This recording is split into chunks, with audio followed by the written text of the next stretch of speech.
Okay, looks like it is 6 o'clock, so we will go ahead and get started. Welcome to this Tuesday, September 5th, 2023 meeting of the Raymore Planning and Zoning Commission. Would you please rise for the Pledge of Allegiance?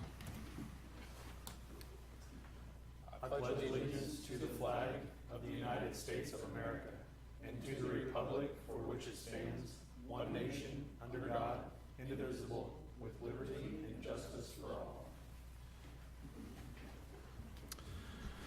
All right, go through roll call. Commissioner Bowie is absent tonight. Commissioner Smith. Present.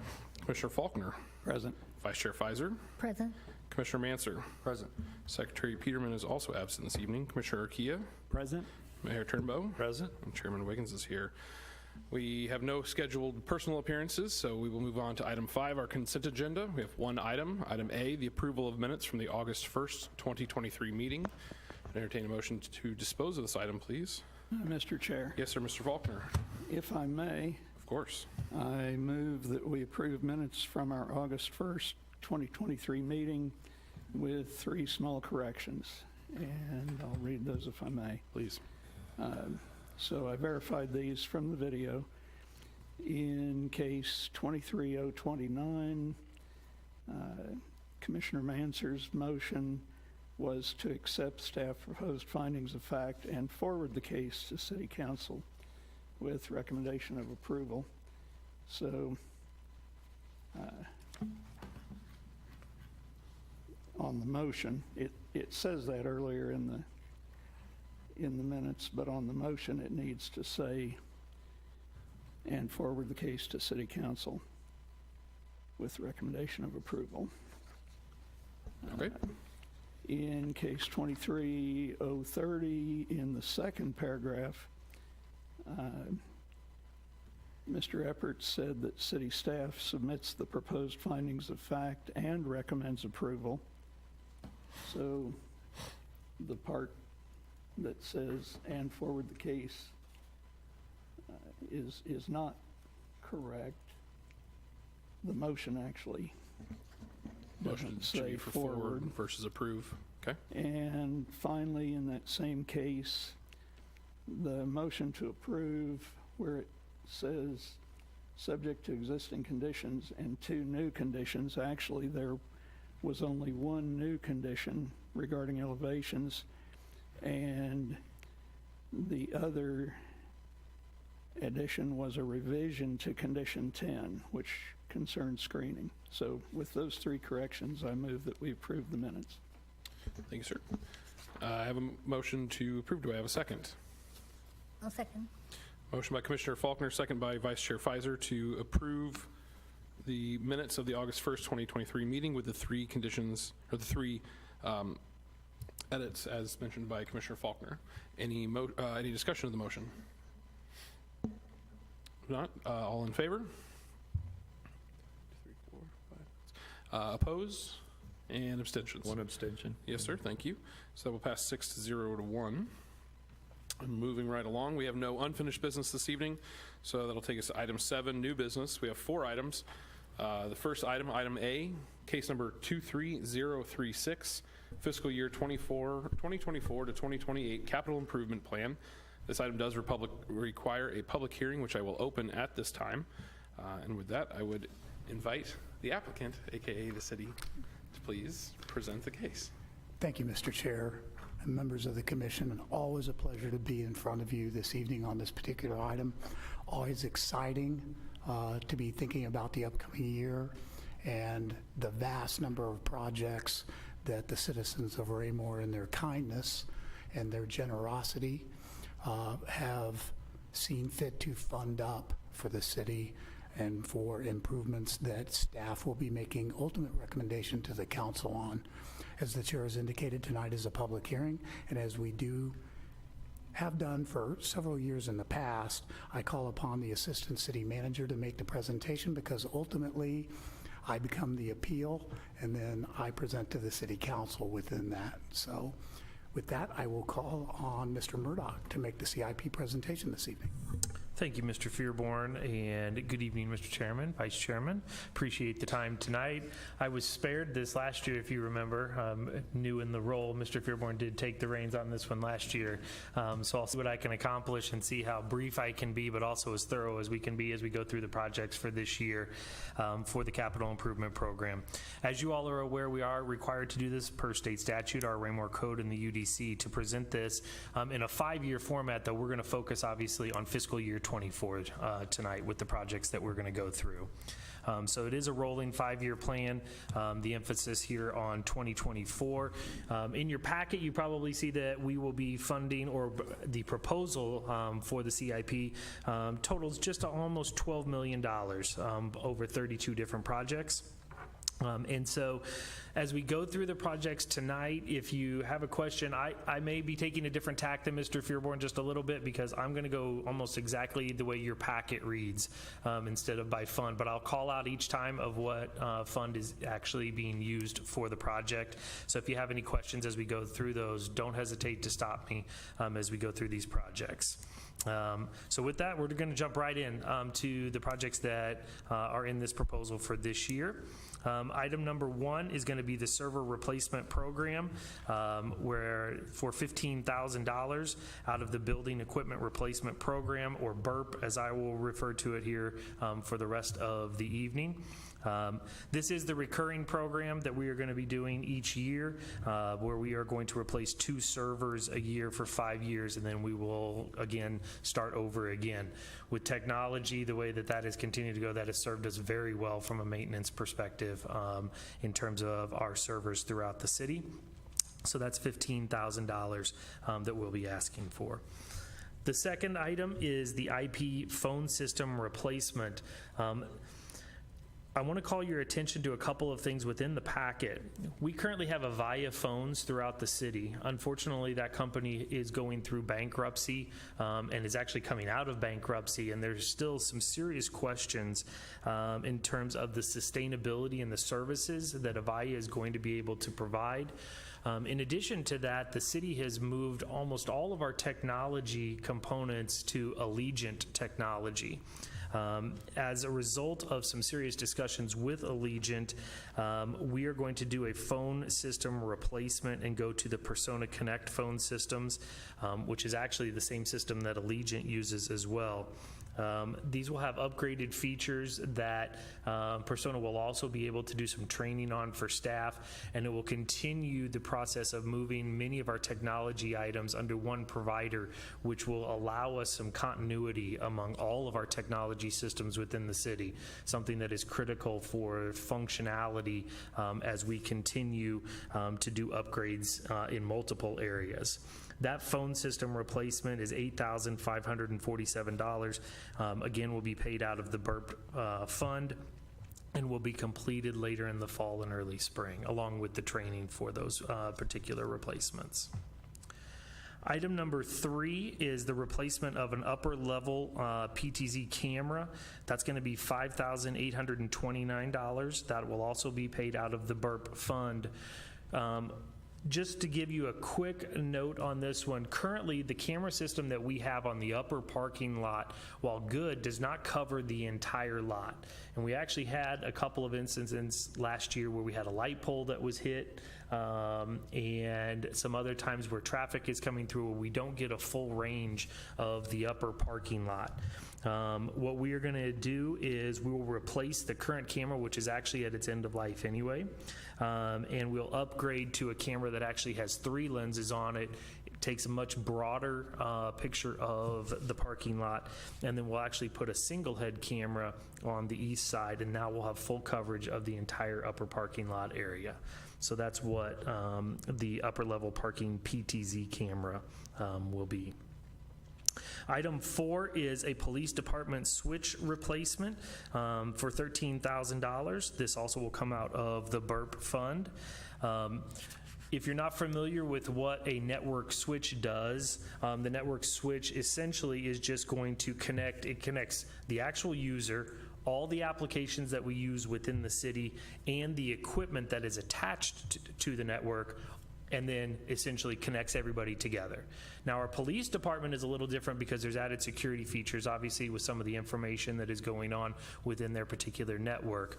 But what we are going to do is we're going to move our switches to away from the HP Pro Curve switches, which now have a system that is unsustainable. They're not even offering the operating system anymore. And just like I mentioned with a previous item, as we move towards Allegiant technology and a lot of the items moving in-house with them, we'll be able to actually do a new switch here for the police department that will move under Allegiant. And so that is for $13,000 as well. Item 5 is depreciated camera replacements at $21,000. This again is out of the BURP fund. I did talk to Mr. Mayberry about this particular item as well, just so that you could give you a little bit more background on this particular one. We'll be replacing 22 cameras with this one, some of them who are at the end of the life, some of them who are not operating at full capacity. We have 72 cameras throughout the city, and so we are going to be replacing essentially just about almost a third of the cameras with this one for that $21,000. And we will continue to look at the cameras throughout the city for other needed replacements as we get into fiscal year 25 as well. Item 6, so that actually takes care of the BURP fund, just to make a quick note of that. So that ends all of the things that we would be funding out of the Building Equipment Replacement Program fund there. I'm going to move into parks, okay, which I think was next in your packet. Item 6 is the Hawk Ridge Park Outdoor Basketball Court at $212,000. It is important to make sure that we note that this is getting split among two different funds here. It's a 50-50 split between the Parks Fee and Lieu Fund and then the Parks Sales Tax Fund. So $106,000 will come out of both of those funds for the Hawk Ridge Park Outdoor Basketball Court.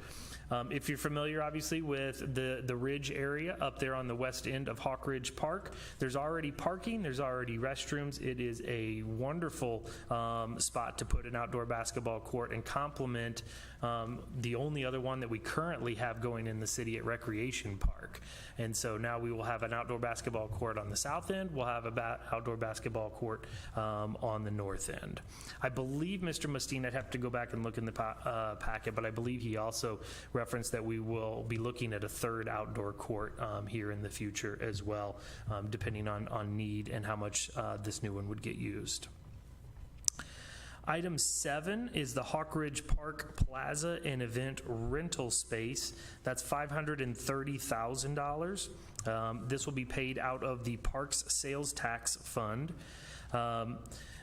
One of the things in this one that is also important, you probably noted it in your packet as well, is there is the Land Water Conservation Fund federal grant that we are hoping to offset a significant amount of this particular cost. So while the total project cost is $530,000, we do hope that we will get awarded the grant, be able to use that to offset construction costs for this particular project.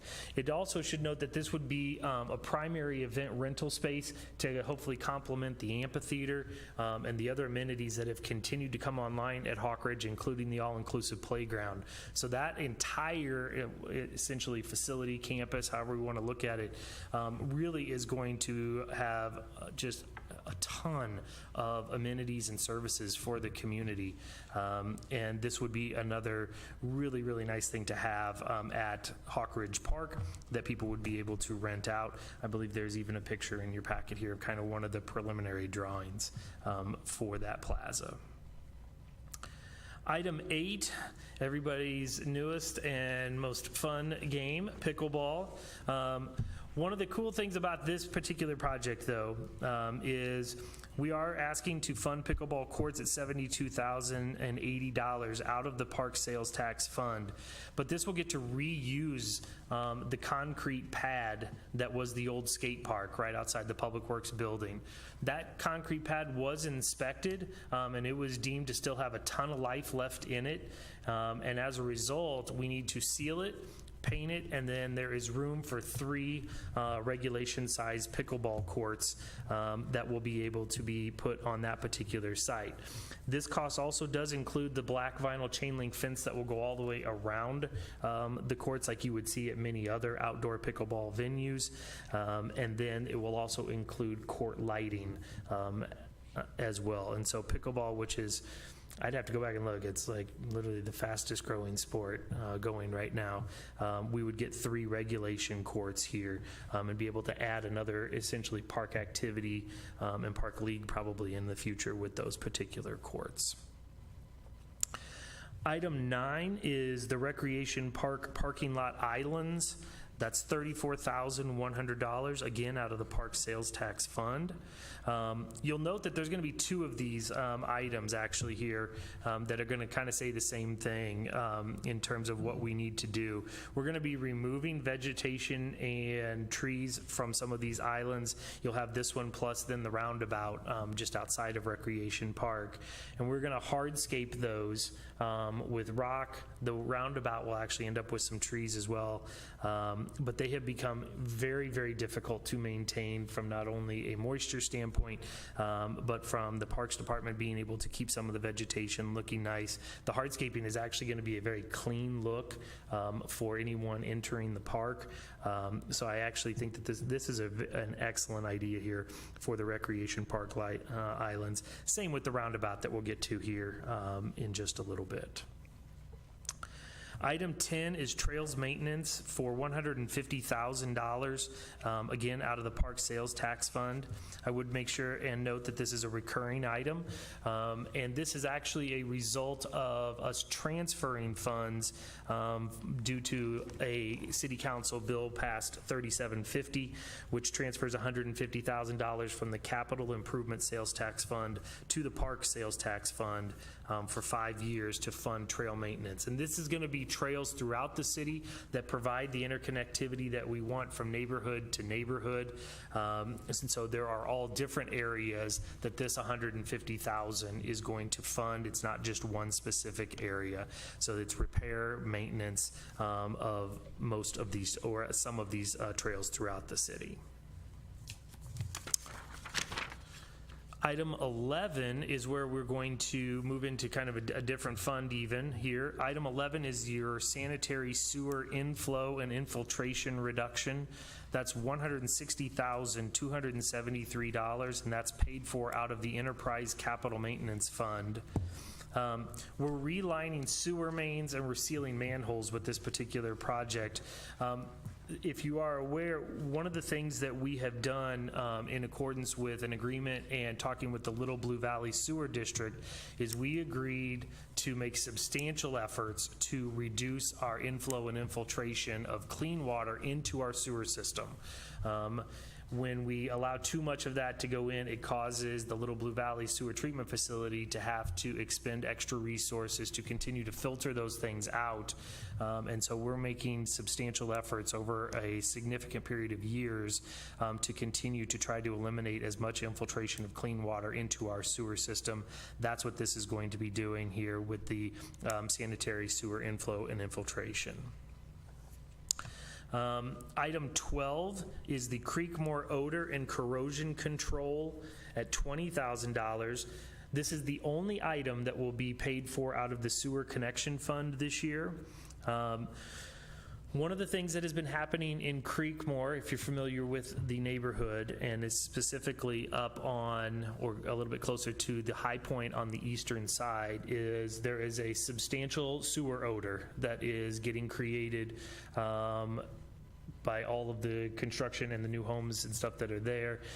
The solution to that is to put in a carbon scrubber system that would be installed They are still, we as a city are still trying to determine the best location on where to install that, but there are a couple of vacant lots that we could still use, so somebody wouldn't have to have it put in their yard who is already living there. It would be somebody who then would purchase the lot, know that the system is already there, and that should alleviate the odor problem that is getting created over a pretty wide swath of area.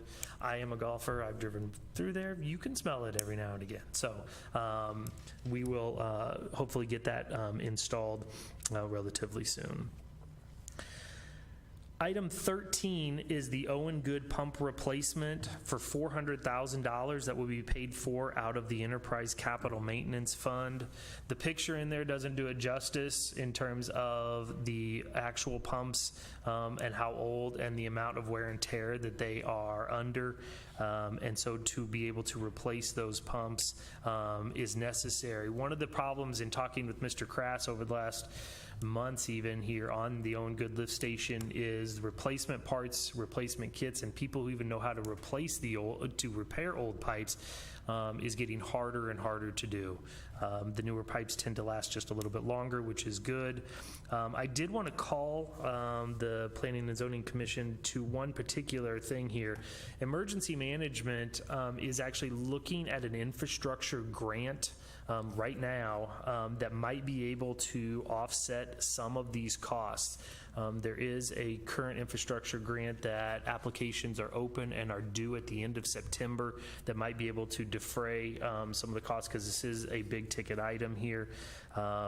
But we will not know the awardance of that grant for a little bit, and I can't guarantee obviously that we would get that particular grant. So I did want to at least make sure that people knew that we are looking into that, and Mr. Baldwin, the Emergency Management Director, is going to be looking into applying for that infrastructure grant.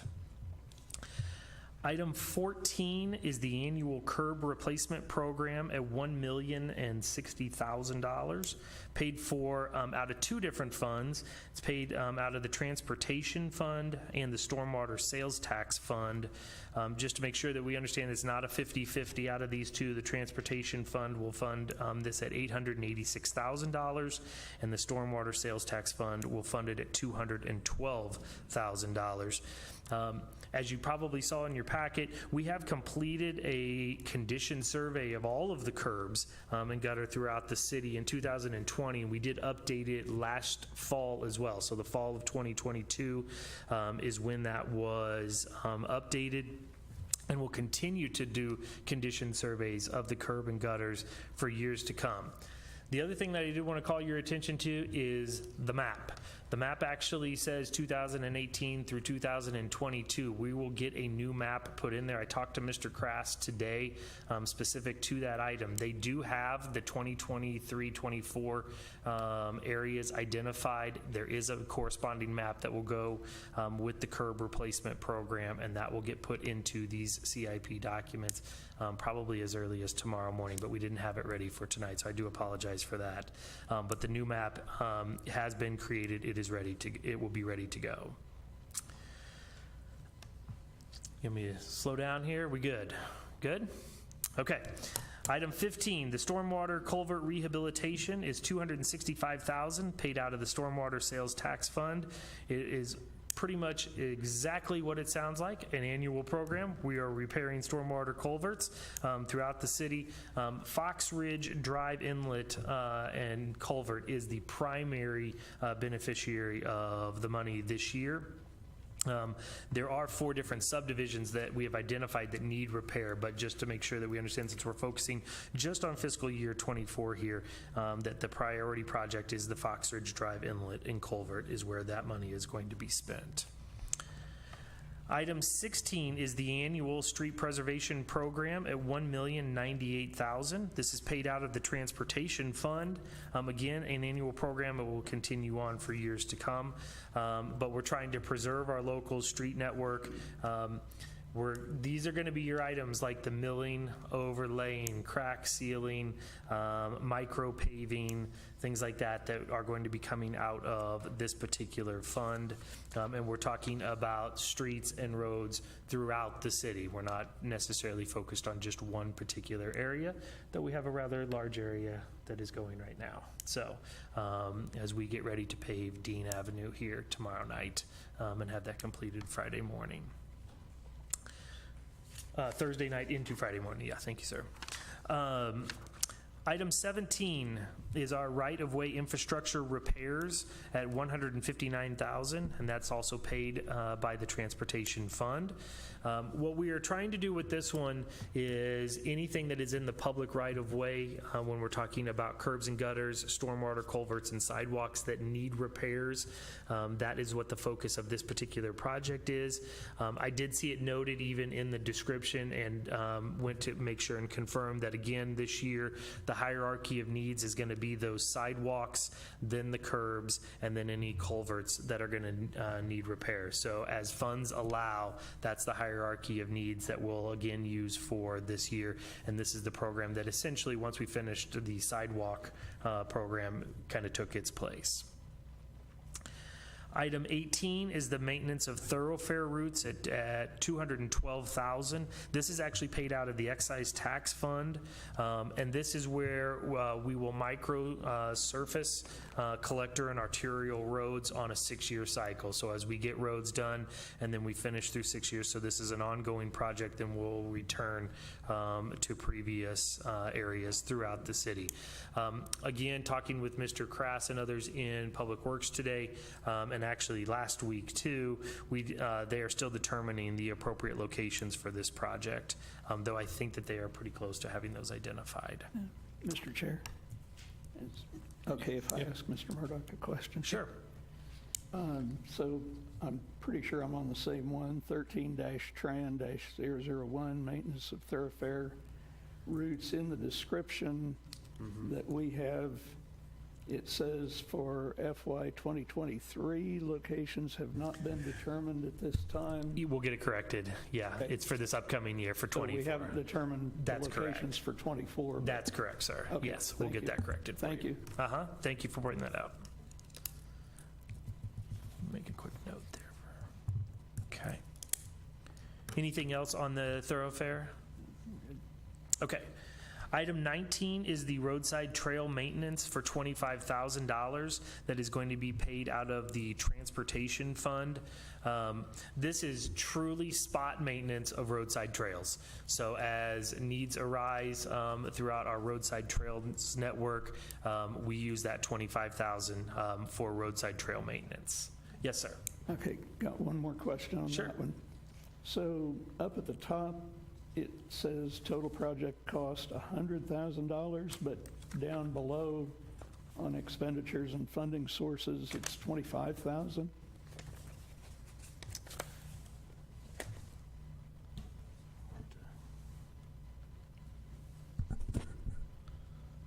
So for this one, I might have to defer to Mr. Fearborn on this one because we are funding it at $25,000 this year, the $100,000 for total project cost. I'll be perfectly honest with you, sir. I'm not for sure why it says 100,000.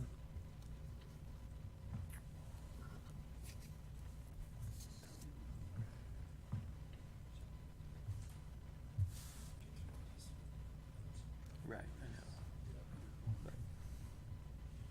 I'm not for sure. I don't know because we would normally have it funded out like that if it was going to be 100.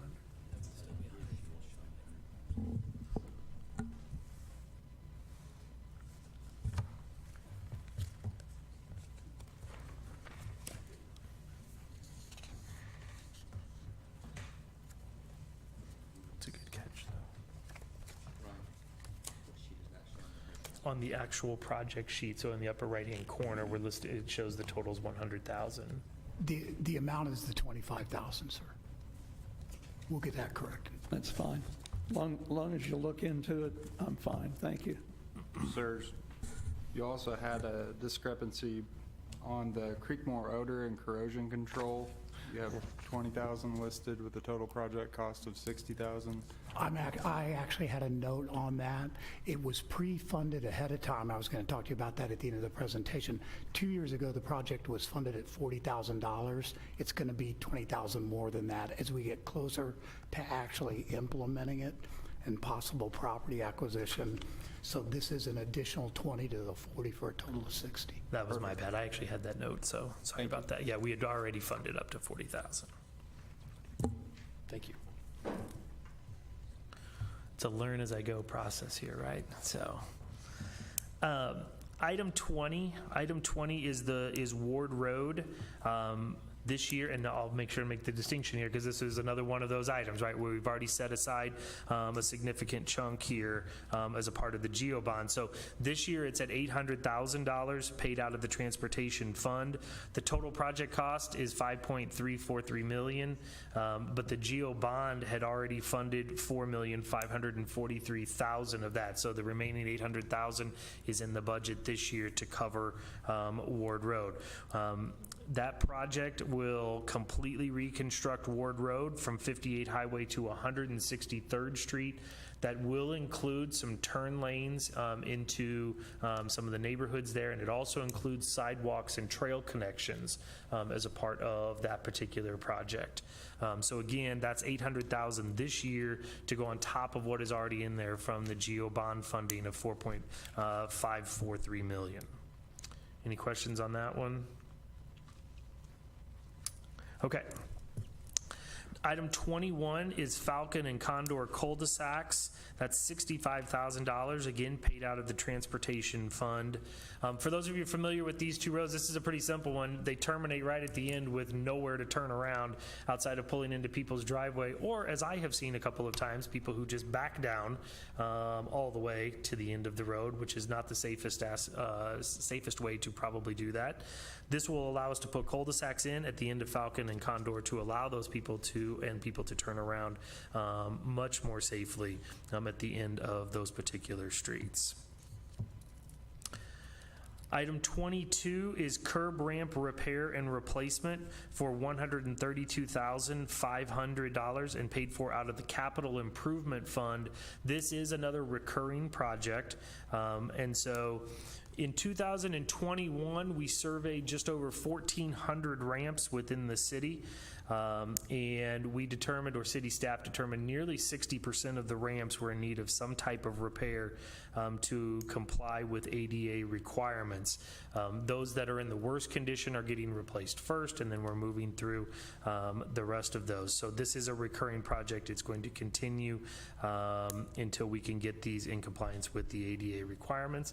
Having a son in a wheelchair, I can confirm that they are indeed very important to make sure that we have them able to get people where they need to go. Item 23 is Kurzwell Road at $1,103,000 and will be paid out of the Transportation GEO Bond Fund. This project is going to involve completely reconstructing Kurzwell Road, similar to Ward, adding some turn lanes at the major intersections between 58 Highway and 155th Street. As you might know, Kurzwell has been getting a lot of traffic recently as a result of other projects that are going on. This is going to be a road that needs to get redone pretty soon. It's a nice drive for someone who goes back and forth on it routinely. Any questions on those couple? See, we're moving along well here. Item 24, this is one on I-49 and 58, highway for $3 million paid out of the Transportation GEO Bond Fund. And this project would have widened the road from 163rd Street to North Cass Parkway. The interchanges in Belton, we do list the project because of thousands of residents of Raymore getting to benefit from the project to widen the road. That's going to be paid out of. This one, though, I think is temporarily because we've already gotten it approved through other means. But I was going to let Mr. Fearborn describe that. This is, so we're putting the $3 million as a placeholder. The commission will remember that last year, MoDOT, after extreme pressure from the North Cass communities, funded that $70+ million project to do the widening without any contributions from any of the cities of the county. So this $3 million is sitting there to be used. May have discussed it with the commission last year.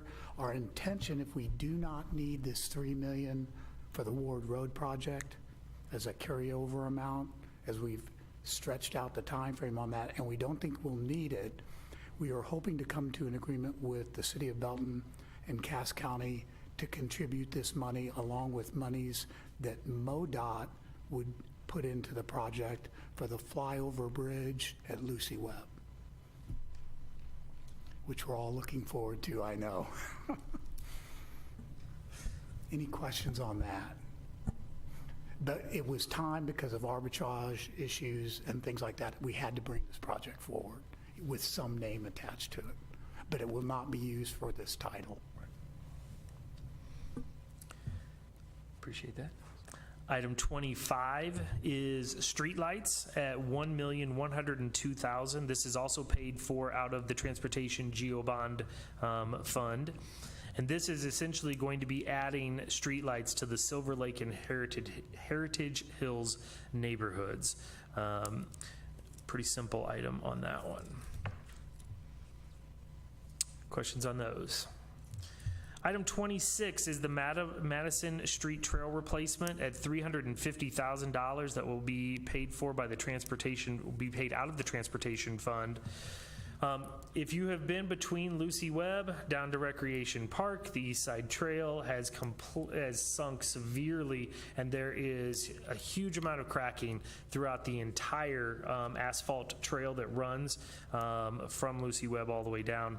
And so we are proposing to replace that with a concrete trail that, while more expensive initially, will last significantly longer than an asphalt trail will, and also will not be subject to the same amount of cracking that an asphalt trail typically has. And so we do anticipate that trail lasting substantially longer as a result, but that trail is in need of getting completely replaced.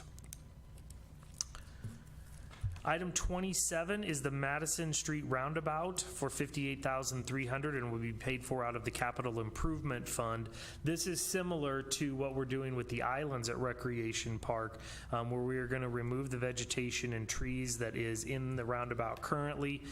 We will hardscape that with rock, but we will also replace that with 3 healthy trees as a part of the island maintenance that needs to happen there. That island has been notoriously difficult for upkeep for lots of different reasons, but it currently has some vegetation that has unfortunately died even after we tried to replace some of it previously.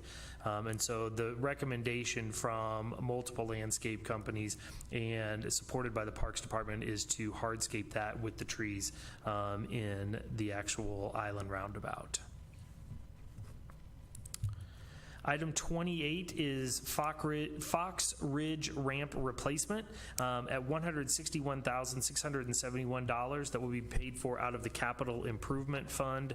This is a supplement to the ramp, the other ramps that are going to be replaced, and this is specific going down Fox Ridge Drive for the ADA ramps that are crumbling between 58 Highway and 155th Street that have degraded and are in full need of replacement. It looks like Mr. Fairborn has something to add to this one. Thank you, Mr. Murdoch. This item is coupled with the item that was presented earlier by Mr. Murdoch relative to the storm culverts on Fox Ridge. Something went wrong with this installation and the limestone that was used. Those storm culverts, the base of them is actually sinking, and if you drive down Fox Ridge either side, you'll notice that the wings of them, every single one of them is cracked and crumbling. So there was something wrong when they put all of these in. They did the ramps at the exact same time. The ramps are deplorable there. Some of the stormwater culvert tops aren't even attached to the bases anymore. They're actually cockeyed. So all of this is a huge, all along Fox Ridge, from Granada to 155th Street, is becoming a huge liability for us. So we're trying to combine that whole thing at once and just get economies of scale with whoever is out there doing those. So we'll save a little bit of money on it.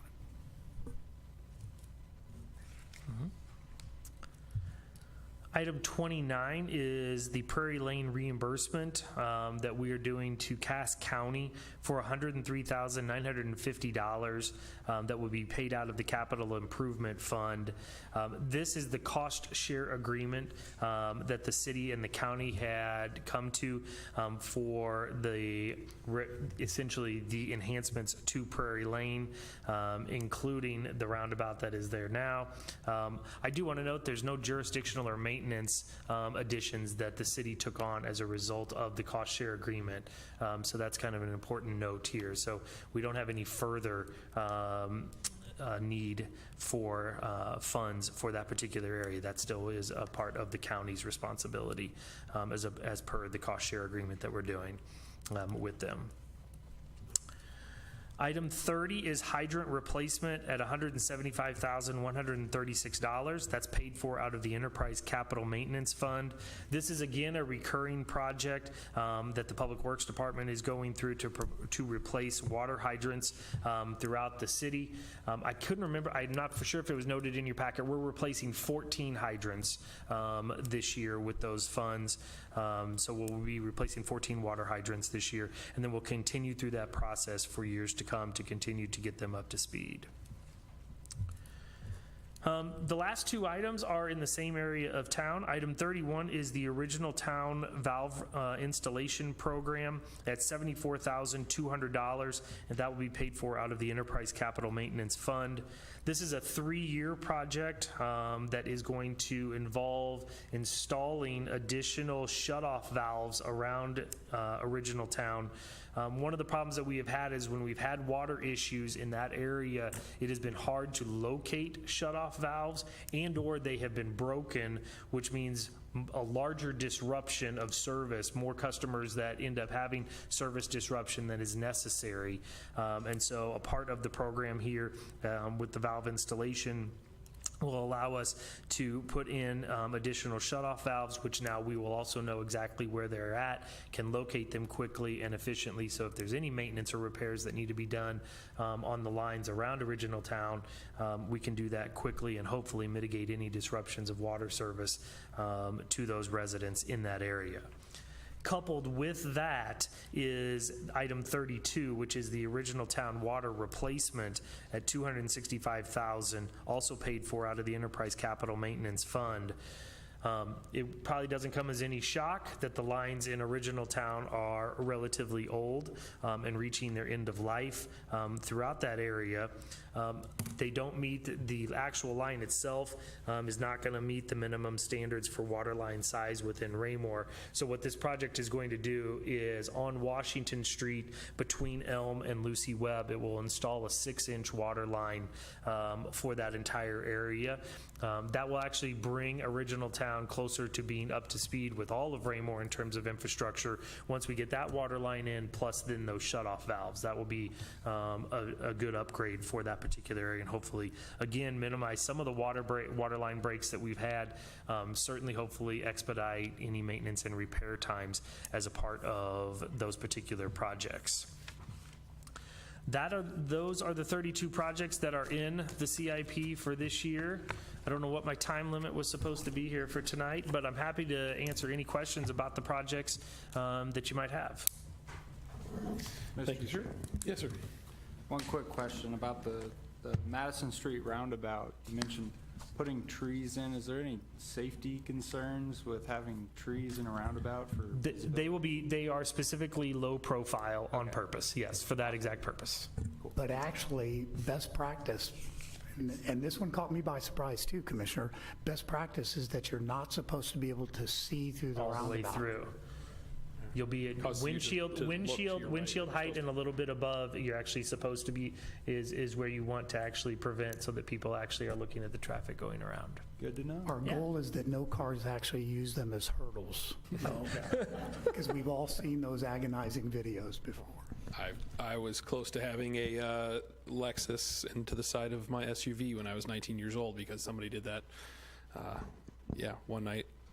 a long time ago. But regardless, thank you very much. Is there any additional comments from staff I on would this? just like to point out one item. Yes, sir. Once again this year, and this will be the 4th year in a row we've been able to do this, these are record amounts that we are spending on maintenance of curb and street pres, with the recognition that even spending well over $1 million on curb, it always seems like it only makes a dent. It's going to be just a marathon process to get these curbs up to where they need to be.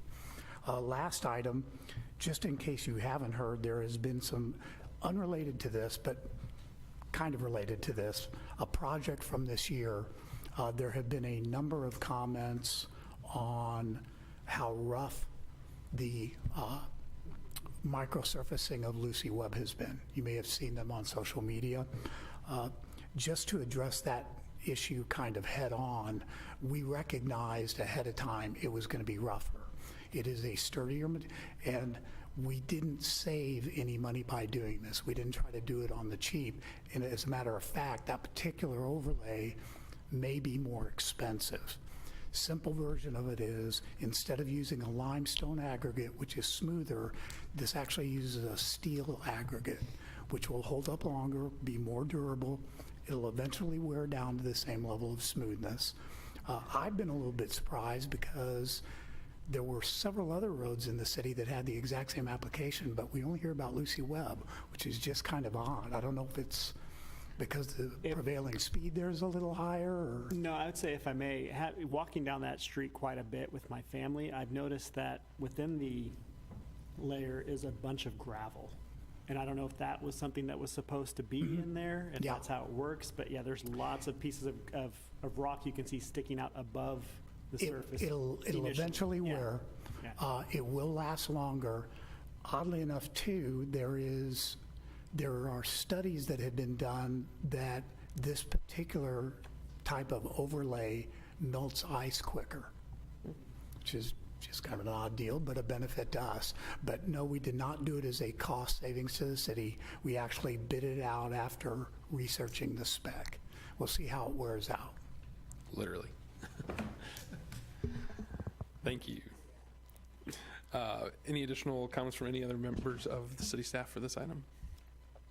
Since this is a public hearing, which I did open at 6:04, I would now invite any members of the public, if they wish to comment on any of these items regarding the CIP, to please come forward, and if so, please state your name for the record. But seeing none, I will go ahead and close the public hearing. And this time I would offer any members of the commission, obviously we kind of loosely took some questions during the middle, but any additional questions for city staff at this time? If not, I would be looking, are we just looking for just a general approval of? Okay, if that case, I would I would entertain a motion to dispose of this item, please. Commissioner. Sure, Mr. Kia. I'd like to go ahead and make a motion to, is it to approve? You're recommending approval to the... To recommend approval of the CIP as presented this evening to City Council. Second. Okay, I've got a motion by Commissioner Kia, second by Commissioner Faulkner to recommend approval as presented of the CIP and forward to City Council with that recommendation of approval. Any discussion by members of the commission? Seeing none, all in favor? Seeing all hands, that will pass unanimously, 7-0. Thank you. All right, we'll move on to item B for this evening. That is case number 23035, the 36th UDC amendment. This is also a public hearing. Before I do that, I will just say thank you all very much for your time. We appreciate it. Always a pleasure. Thank you, sir. So the 36th UDC amendment, this is also a public hearing, which I will open at this time, and I assume I would turn it over to Mr. Eppert or Mr. Grass. Thanks, sir. I'm actually going Thanks. to hand this over to Mr. Grass. Thank you, sir. The item this evening, the 36th Amendment to the UDC, is a result of our previous meeting where we reviewed the annual review of the Unified Development Code. And so at that meeting, the commission directed staff to proceed with those recommendations and proceed forth with the 36th Amendment to UDC. Because this item doesn't require a public hearing, met both the planning and zoning, and city council level. Tonight's meeting was advertised in the August 16th edition of the North Gas Herald newspaper for the public hearing this evening. Items of record include the growth management plan, the Unified Development Code, the notice of publication, and the staff report overall. What you'll find in this proposed amendment are 6 different sections that modify various provisions within the city code, particularly within the UDC. Sections 1 through 3 deal specifically with the recent legalization of recreational marijuana.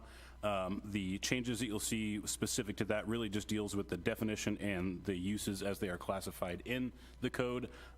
Specifically, it changes all references to medical marijuana to comprehensive marijuana, which is a state definition that includes medicinal marijuana, which is still sold, as well as recreational marijuana. The current code only dictates currently regulations on medicinal marijuana within the city.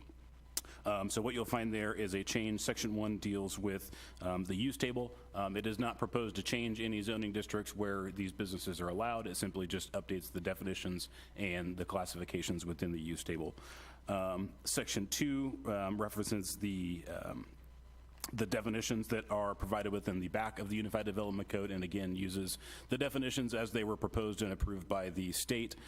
Section 3, in addition to that, also strikes all of the provisions from medical marijuana to comprehensive. Micro business has been also added as a potential license, though given those definitions, I'm not certain there are any areas of the city that would qualify for that, but for consistency, thought it was appropriate to go ahead and include that just in case the city does inevitably receive any applications for such use. The next 3 sections are a little bit separate. Section 4 deals with the regulations on fences within the city, and primarily privacy fences on corner lots. As staff described to the commission at our last meeting, an issue that we found recently is that fences that were previously constructed under a previous code that were allowed, we're finding a lot of residents, those fences are now up for replacement or repair. And so today's code currently does not allow some of those fences that were previously constructed. So staff inserted basically created a non-conforming definition for fences on corner lots. Previously, we have asked those applicants to go through the Board of Adjustment process, which the majority, if not all of those applications had been approved. And so staff felt it appropriate to revisit that section of the code and make some changes with respect to privacy fences. Section 5 deals with the modification of the process for vacations of easements. We see a lot of these in the Creekmore subdivision where individuals were requesting to build pools. Due to the golf course, in my assumption, in that neighborhood, there are larger than normal easements, which we have since asked the developer there to reduce for any new phases, but we're still left with hundreds of homes that were built with those easements. And so this process, it separates in the code right now. This process is in the same category as vacations of rights-of-way or platted neighborhood plats. Because of vacation of an easement, a utility easement is only really accessible by utility companies on private property.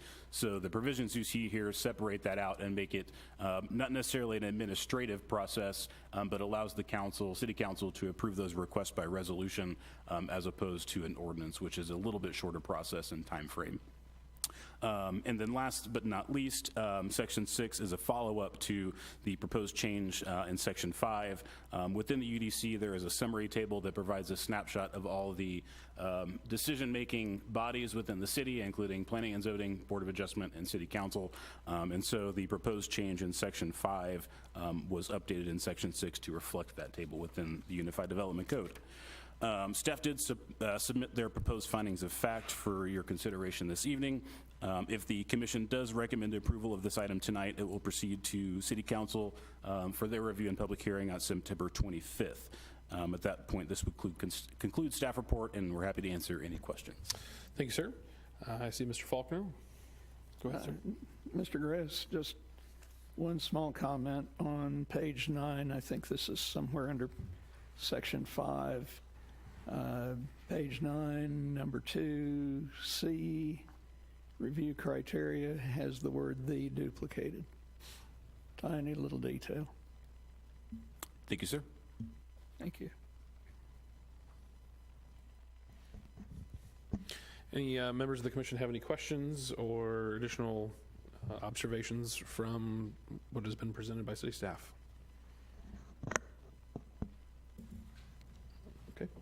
If not, I would entertain a motion to dispose of this item. Public hearing. Oh, sir? Oh, this is a public hearing. Excuse me. Thank you. Keeping me in line. Since this is a public hearing, we will obviously invite the public to come and comment if anybody would like to do so. Please state your name for the record. Did you open the public hearing prior? I did at 6:48. That's what I thought. I at least got that part right. Seeing none, I will go ahead and then formally close at 6:54. So at this point, I am now allowed to ask for a motion to dispose of this item, please. Mr. Chair, Yes, sir. I would like to move to accept the staff proposed findings of fact in forward case number 23035, 36th Amendment to the UDC, to the City Council with a recommendation of approval. Second? I have a motion by Commissioner Manser, second by Commissioner, golly, I've said your name 1,000 times, Commissioner Urquia, for the Planning and Zoning Commission to accept the staff proposed findings of fact in forward case 23035, 36th Amendment to the UDC, to the City Council with a recommendation of approval. Any discussion of the item? Seeing none, all in favor? Will also pass unanimously. 7-0. Thank you. That will take us to item C, case number 23033, Eastbrook, fourth plat, final plat. And at this point, I would invite the applicant to please come forward and present your case.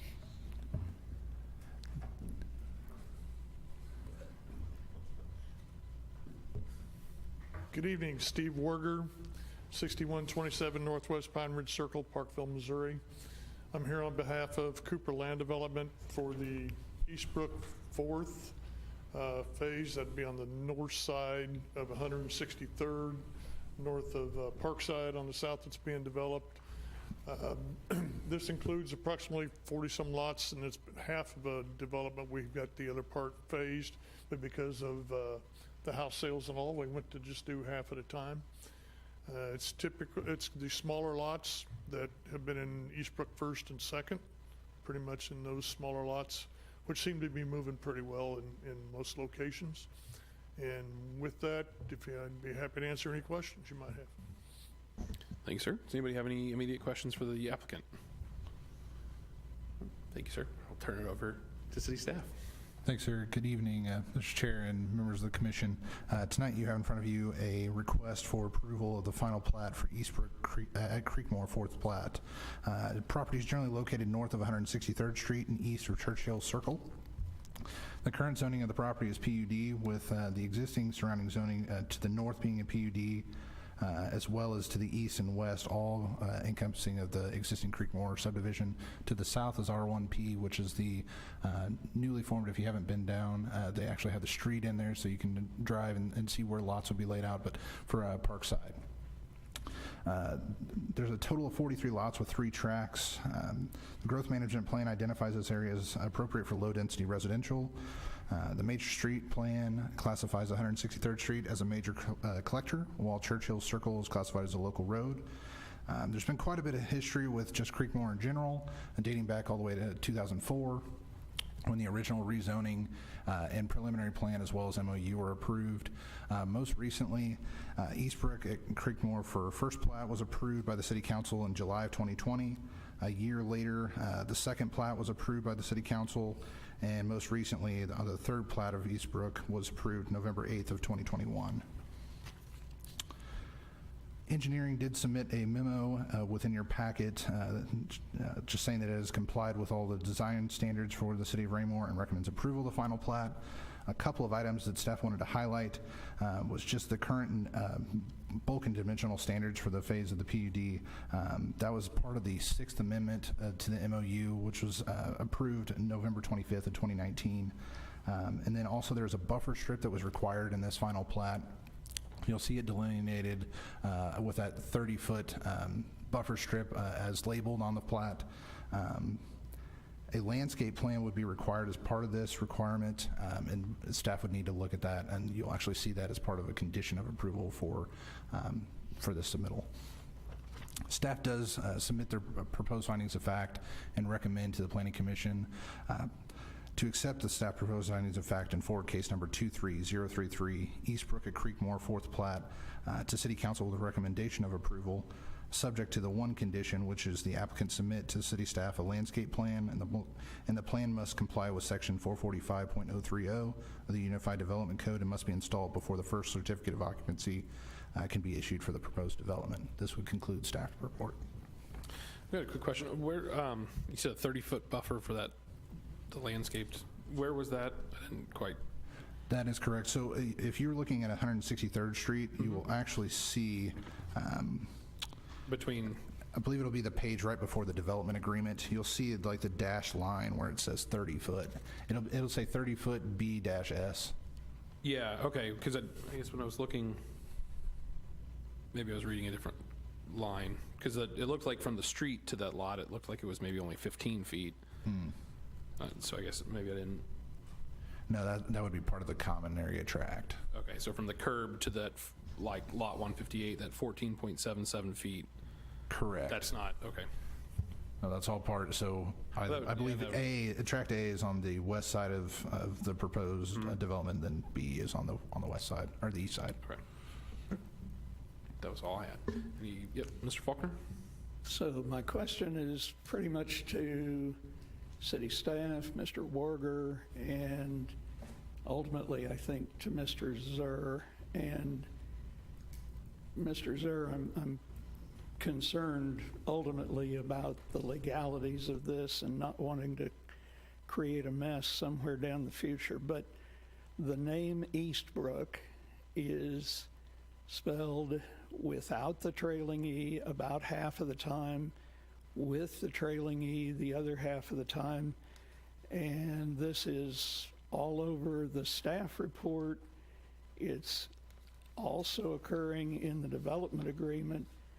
And I think that possibly the only place that Eastbrook is spelled consistently with the E is on the final plat prints. So I've gone through a lot of history and material. I think part of the reason this occurs, Westbrook at Creekmore appears to be spelled without the trailing E. I found pretty consistently it's West, B-R-O-O-K. Eastbrook, in my opinion, is correctly spelled with the trailing E, but I'm frankly worried once this goes forward, and particularly with the development agreement and the inconsistencies, what's that do from a legal standpoint? Is this nobody cares, or You are not approving the development agreement this evening. I agree. You are approving the final plat as presented to you. That trailing E is represented on that final plat. I would argue that that is going to become what is part of the public record and what will be identifiable forward. If the applicant is not inclined to have that trailing E attached to it, it needs to be addressed on the final plat. I would recommend that there be a cohesiveness when it reaches the city council level for the staff report.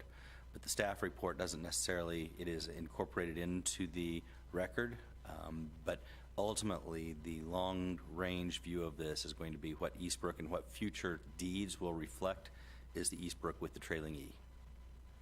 Thank you, Mr. Zur. Yep. Very, very good, thorough answer.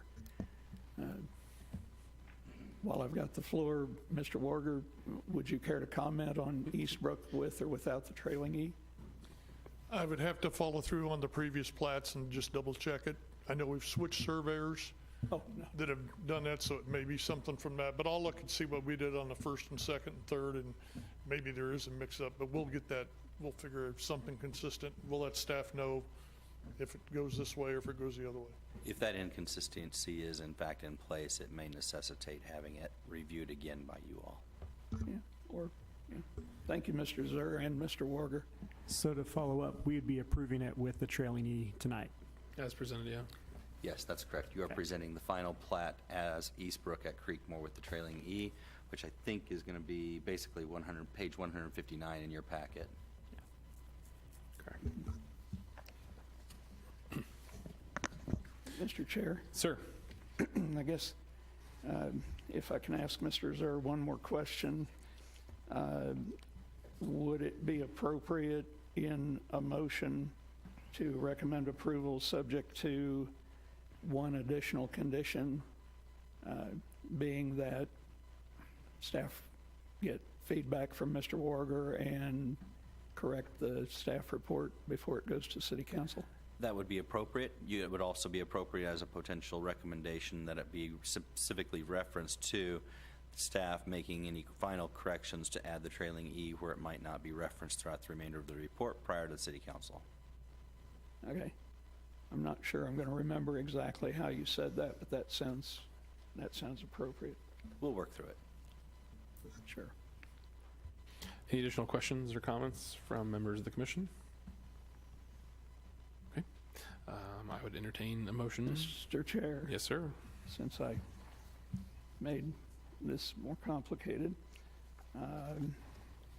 I move that Planning and Zoning Commission accept staff proposed findings of fact, forward case 23033, Eastbrook at Creekmore, fourth plat, final plat, to City Council with a recommendation of approval, subject to the listed condition that applicant shall provide city staff with a landscape plan, and one additional condition that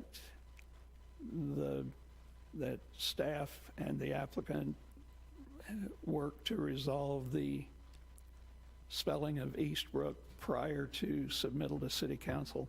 Mr. Zers, That'll work. thank you. Do I have a second? Second. All right, I have a motion by Commissioner Faulkner, second by Vice Chair Fizer, that the Planning and Zoning Commission accept the staff proposed findings of fact, and forward case 23033, Eastbrook at Creekmore, fourth plat, final plat, to the City Council with a recommendation of approval, subject to the condition outlined regarding the landscape plan, as well as an additional condition for city staff and the developer to finalize the proper spelling of Eastbrook with or without the trailing E before sending to City Council. All right, any discussion of the item? Seeing none, all in favor? Passes unanimously, 7-0. Thank you. Move on to our fourth and final case. That is case D. Mr. Chair, Sir. I'll be recusing myself from this case. Thank you, sir. All right. Item 4, case D, or sorry, item D. Case number 23031, the HTO site plan. At this time, I'd ask the applicant to please come forward and present your case. Mr. Chair, I will be taking over for broadcasting. Thank you, sir. I'm Derek Wick with HTO. I'm the franchise partner here. I have a presentation put together here to kind of breeze through briefly what exactly HTO is and how it all works, I guess. So we are a drive-through, walk-in, quick service restaurant, or not even restaurant, beverage stop, pretty similar to a,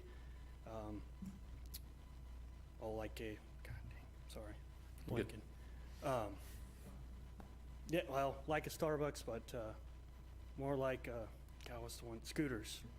We have no indoor seating. We're just strictly retail of our fresh brewed tea, coffee, premium water, ice, healthy snack options, stuff like that. Everything's made fresh ingredients, fresh brewed, with no sugar additives. And then we're community centered.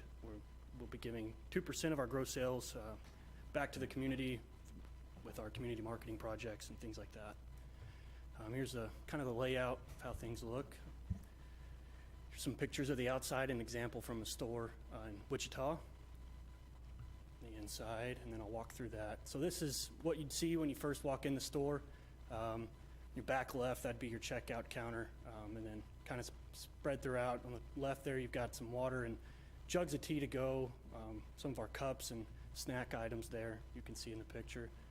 That would be on the left-hand side where you would, get your cup, fill it up with tea, and head on over. There's where your lids and all that'll be, and fruit you can top it with, and then you'll head over to the picture to the right where the checkout counter would be.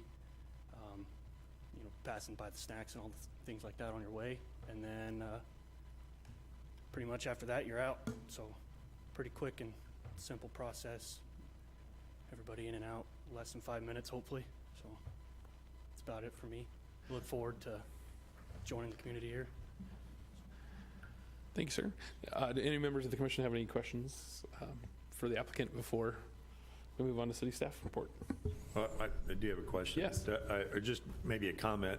Have you, I know you're from Texas, have you been to one down there? I've actually not stopped at one, but I have seen them. Yeah, I know that our former pro tem went to one down there and was very impressed with it, and came back with some great reports about the quality of the product in the store. And Yeah, they definitely, pretty the excited that building, I just remember seeing them, just the quality of the structure itself Yeah. is exactly as the picture showed in the presentation, just very bright, nice looking exterior. We're just curious if you'd had an opportunity. I didn't, I wanted to, I probably should have. Okay, Hindsight. just curious. Thank you. All right, any additional questions from commission before I turn it over to city staff? All right, staff, please. Thanks, sir. Just before I begin, I wanted to let you know that Chris Clark is actually joining us through Zoom. That is the design professional on the project, so if there's technical questions, that would be the person to address. So thank you. Tonight, you have in front of you a site plan approval for HTO, a 2,000 square foot retail building with a drive-through. This property is located at the southwest corner of West Foxwood Drive and Sunset Lane. You'll see within your report pictures of the property, undeveloped north, south, east, and west.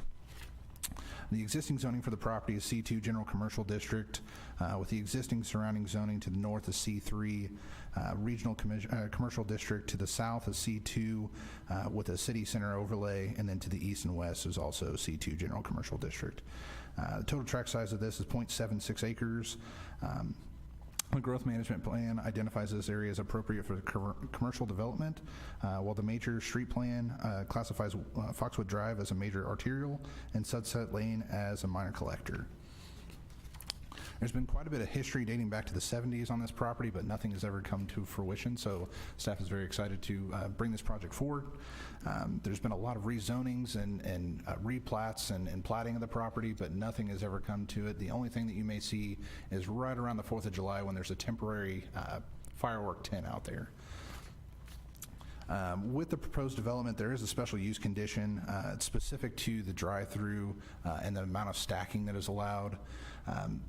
The proposed development does comply with that applicable use specific standard and condition. Staff really wanted to highlight the parking for this project, as I'm sure most of you are thinking, well, if it's serving drinks, then it must be an eating and drinking facility. It was determined that throughout the review of the project, this is more of a retail use on the inside with a drive-through as kind of the primary. And so if you wanted to get out of your car, you could look and see I think they have like coolers and apparel and things of that nature. But if you look in the inside, just as the pictures show with the presentation, there's not a place for you to actually sit down and dine in. It's more of a grab and go. So with that use, retail sales require 1 parking space for every 300 square feet. And with that being said, 7 of those parking spaces are required. However, the applicant provided 15, and that included the 1 required ADA parking space as well. Transitioning to landscaping, 20% of the lot is required to be landscaped. The applicant has provided 26%. And with all the zoning surrounding this, it's the same as the current property, so no screening is required. Pedestrian access is provided in 2 ways. Obviously, it's a corner lot, and so with the existing sidewalk system that's to the north, that would be provided and extended to the site to be able to get to the front entrance, as well as off of Sunset Lane.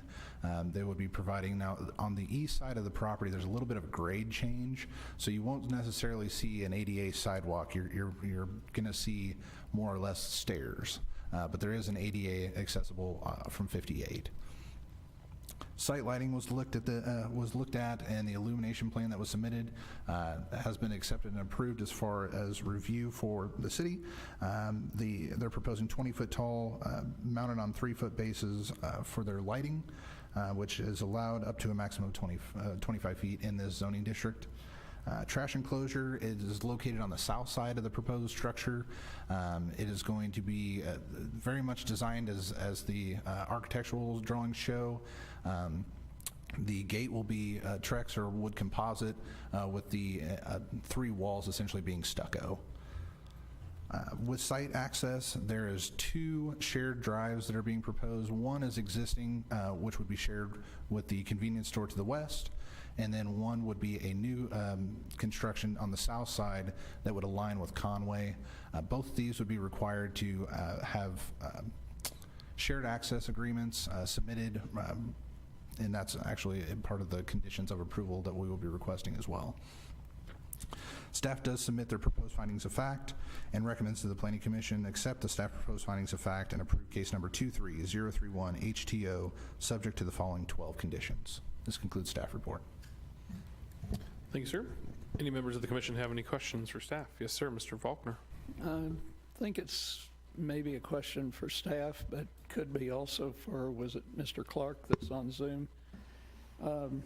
So I looked through the prints, and the information may have been there and I just couldn't find it, but are the parking lot lights 90-degree cutoff?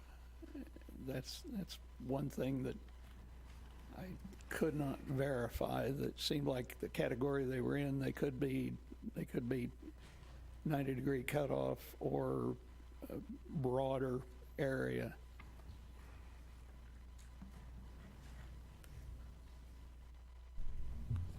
Chris, did you hear that question?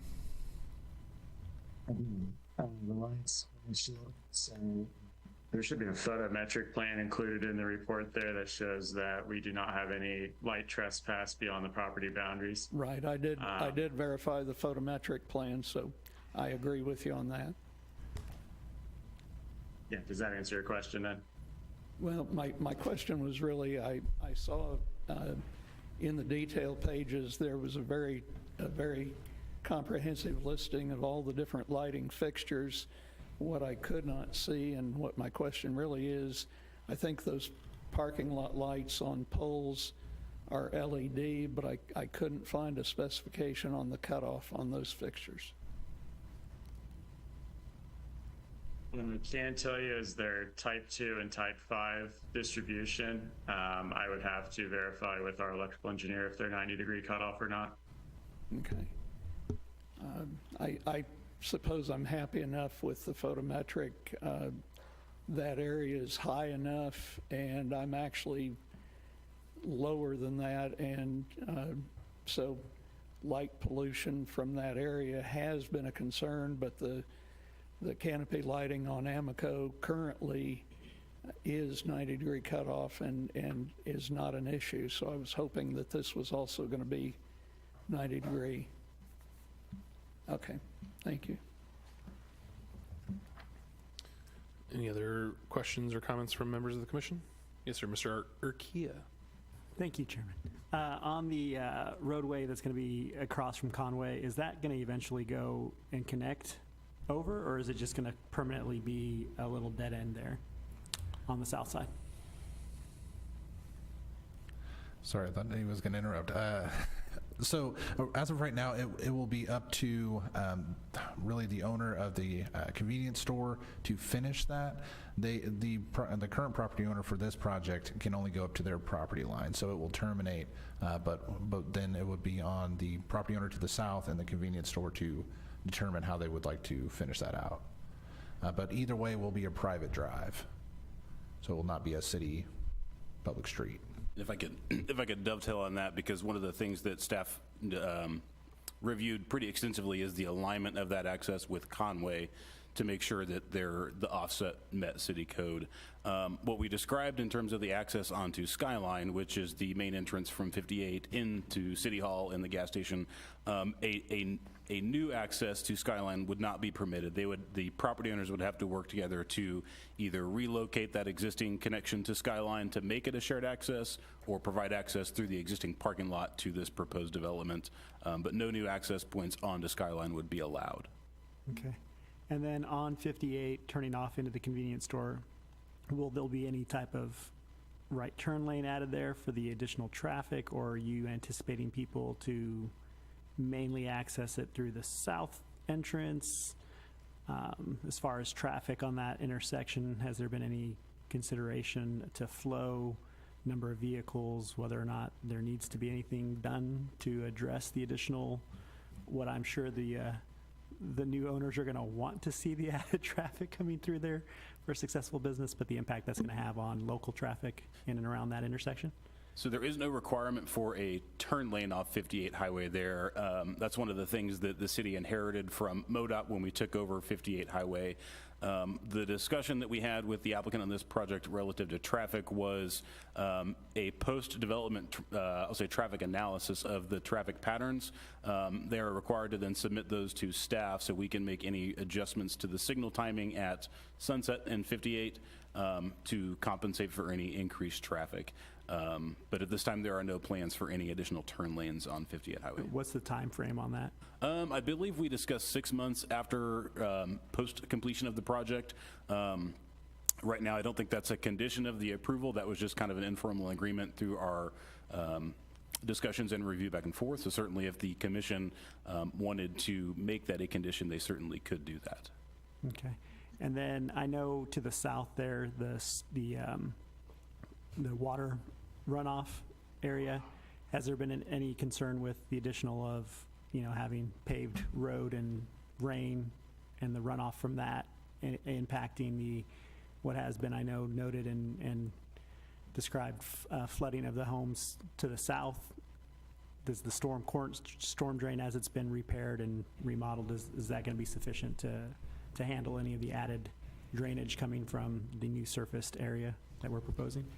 If you look at the engineering memo that was in your packet, that was for full build out. So that would include this property in it. So that it would not increase any more than what was projected. And that was that previous to the newly remodeled portion of the drainage runoff, or is that since the date on that? I'm sorry, I don't. Yeah, so that would include this new portion that they would be adding for this proposed project. Okay. Thank you. Any additional comments or questions from members of the commission? If not, I would entertain a motion to dispose of this item. Chairman, Yes, sir. I'll go ahead since I think I want to add the condition, so I'll take a stab at it. Please. If that's okay. Go for it. I'd like to make a motion that, trying to find normally I have their recommendation. Thank you. To make a motion that the commission accept the staff proposed findings of fact and approve case number 23031 HTO site plan, subject to the conditions outlined, with the additional condition of a traffic study being conducted and reported within 6 months of, is it within 6 months or at 6 months of opening? We had discussed within 6 months. Certainly the commission can firm that up a little more if they wish. Just want to make sure that made sense. Within 6 months of opening. Thank you. Do we have a second? Second. Motion by Commissioner Kia, second by Commissioner Smith to, for the Planning and Zoning Commission to accept the staff proposed findings of fact and approve case number 23031 HTO site plan, subject to the conditions outlined, as well as a an additional condition for a traffic study to be completed within 6 months of opening. Does that sound right for staff and city attorney? Very good. Any discussion of the motion? And just for clarification's sake, do we, Mr. Zer, did you get the applicant is okay with that as well? Thank you. Just wanted to have that on video. All right. Any final discussion of the topic or the motion? Seeing none, all in favor? Passes unanimously 6-0. Thank you. That will conclude our new business for this evening. Thank you, everybody, for coming in and attending. Chairman, if I might. Yes, sir. I'm sorry. I want to interject there. Based upon the recusal from Commissioner Mansur on that, I'd like to make sure we reflect that on the terms of the vote that was taken as well. Okay, yeah. So, yeah, I know I noted his recusal earlier, but that passes 6-0 because of the recusal. And now that he's back, we are back to a 7-member panel. So thank you. So that will take us to item 8, which is City Council report. So Mr. Zure, we'll just turn it right back over to you, sir. Thank you, Chairman. Happy to provide the council report this evening. Since the last Planning and Zoning Commission, there have been 2 City Council legislative sessions. The first occurred on August 14th. The second occurred on August 28th. During the course of each of those, there was only one item to note, same item for first read as well as second read, previously approved by the Planning and Zoning Commission or recommended for approval on August 1st, and it was the Dean Avenue South Extension right-of-way plat. This was the Van Trust Real Estate requesting final plat approval of the Dean Avenue Extension right-of-way plat, which provided the necessary right-of-way to support the future extension of Dean Avenue south from its current terminus south to connect to the 195th Street. That was read and approved unanimously at both meetings with a first reading and a second reading, final approval on the August 28th meeting. I'm happy to answer any questions you might have about that. I would note there were a couple of provisions within the most recent meetings that included what will potentially change by your UDC with the approval of easement vacations for utility purposes. So those were called and conducted as part of the public hearing for it, and potentially if the UDC is altered, that will change that requirement for it. That would conclude my report. Thank you, sir. Mr. Mayor, anything to add, sir? Very good. There was a loud clatter up above Mr. Manser's head that we're all looking over there. That'll take us into staff report. Mr. Eppert or Mr. Gress. Thanks, sir. Keep my comments brief tonight. There are no items for our regularly scheduled meeting on September the 19th, so that will be canceled. Obviously, I'll keep in close contact with you all for future meetings. Finally, just hope that everybody had a good Labor Day weekend, and I'll be handing this over to Mr. Gress for his report. Trying very hard not to get distracted by the squirrel that's looking in on our meeting up here. A couple things I wanted to highlight in front of your computer since we started this meeting out. Or packets were mailed out prior to the first. A monthly report was not included in your packet. So before you this evening at your computer is a copy of the August report. A couple things I wanted to highlight. We did have 13 single-family permits issued for the month. So permits have started to uptick slightly for this year, which is good to see. Things were kind of tapering downwards for the first portion of this year. Looking at building and construction activity, I wanted to highlight a few things. Obviously, a lot of work continuing at the warehouses off of North Cass Parkway. We did receive tenant finish plans for a portion of Building 2. And so not at a point to really announce who that tenant is quite yet, but looking forward to that here at a future meeting with the Commission and City Council. Work has commenced at 213 North Madison, which is the previous location of Odell's discount store. That business unfortunately closed, but it will be the new location of the Wheelhouse Baseball Clinic. That's actually a business that was previously here in Raymore over off of J Highway and 58, so they have since now moved back to a new location, which is good to see. The Starbucks project, which was approved by the commission here earlier this year, they are wrapping up basically the shell or the exterior work of that project and getting ready to commence the tenant finish work of that project. It'll be 2 separate contractors, so one is wrapping up as the other one is about to get started.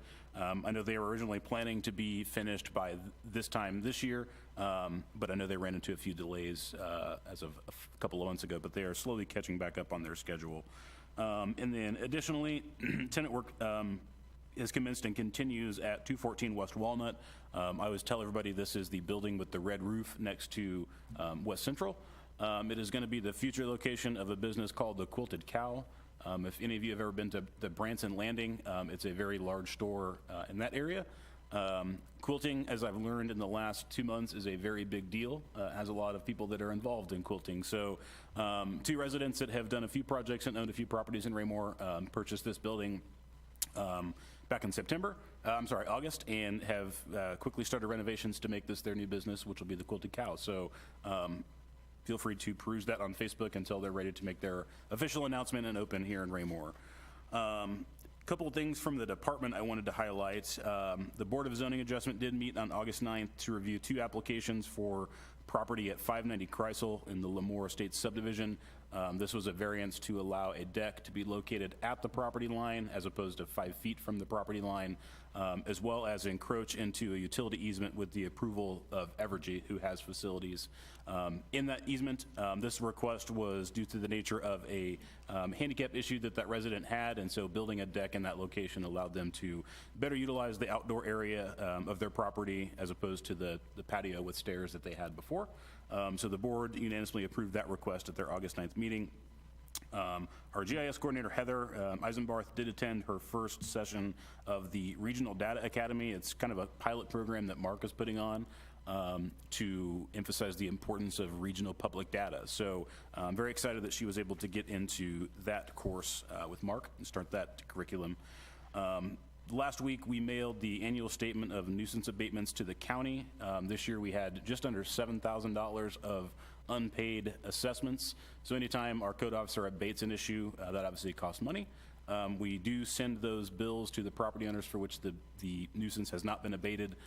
If those bills are not paid by September 1st or the week prior, the council's approval, we send those notices to Cass County, and they get paid via a special assessment on the tax bill each year to recoup those costs. And then related to that, our code enforcement officer, Drayton Vogel, did attend the Missouri Association of Code Enforcement conference at Lake Ozark, Missouri, and came back.